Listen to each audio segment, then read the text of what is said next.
अजामू एक गरीब शख्स का अकलौता बेटा था। 17 साल की उम्र में कत्ल का इल्जाम लगा और उम्र कैद की सजा हुई। 40 साल जेल में काटने के बाद एक दिन अजामू को अदालत ने ये कहते हुए बरी कर दिया कि ये बेगुनाह है। अजामू कमरे अदालत में जज के सामने बैठा था।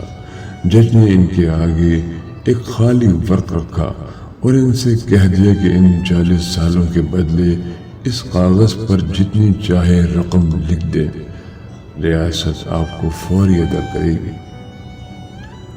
अजामू ने सिर्फ एक जुमला लिखा कि जज साहब, इस कानून पर नजरसानी कीजिए ताकि किसी और अजामू की जिंदगी की कीमती 40 साल जाया ना हो। इसके बाद वो रो पड़े। इसके साथ कमरा अदालत में मौजूद हाजरीन की आंखें भी अश्कबार थीं।